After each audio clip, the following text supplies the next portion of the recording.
Would you like to become an anxious person? Would you like to endlessly second guess yourself? Would you love to walk on eggshells, always fearing that something bad is going to happen in your relationship, that your partner is about to leave you at any given moment, even when things seem fine? Well, if you would like this experience, get into a relationship with an avoidant and let your boundaries slip away. Being in a relationship with somebody who is avoidant is an absolute roller coaster. Things seem wonderful early on. You felt like you met your person. But then, slowly but surely, things begin to change. You will have times where they feel like they're coming towards you, but then times when they're pulling away. Times where they are physically present with you, but they are not emotionally present with you. There is a look in their eyes like they are looking past you, like they don't even see you. And when you ask them if everything is okay, they'll tell you everything's just fine. But their behavior keeps on saying otherwise. But then sometimes they act like nothing happened at all and that everything is wonderful between the two of you. This constant hot and cold behavior. Some days they're blowing up your phone, being all sorts of friendly, loving, and affectionate.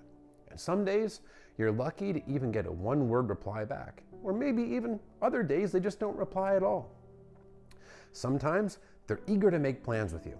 Sometimes good luck pinning them down for any kind of plan whatsoever, and they cancel on you last minute.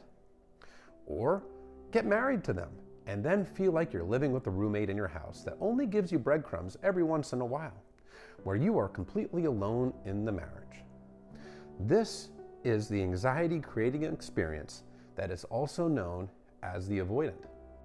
You never know where you stand with this person. On one given day, you may feel like you're on cloud nine because they're giving you lots of love and affection. And then later that day, you might feel like you're about to get dumped. You never truly know what they're thinking or how they're feeling because their actions and their words routinely do not match. They'll tell you everything's fine while acting otherwise. And this creates so much uncertainty, which creates anxiety. The human mind likes certainty. You like to know where you stand with your partner. This will help you feel at ease. But when you are constantly in a position where you don't really know where you stand with your partner, the human mind gets anxious.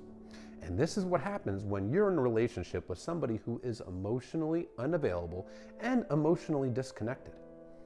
Avoidants are triggered by emotional intimacy. That is what scares them. Go back to their childhood where they were emotionally neglected.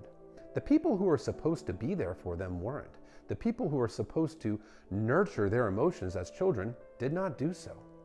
So they learned that emotional closeness means that they get their heart shattered, that they get hurt. So every time the relationship gets closer, the avoidant will find a way to pull away and create emotional distance between you and them. This is how they feel safe. But this emotional distance can lead the other person to feel like they're on constant eggshells and anxiety because you never really know where this person stands because they also don't communicate because they fear rejection. If they communicate, they learned that their feelings get dismissed, so they don't really tell you what's going on with them.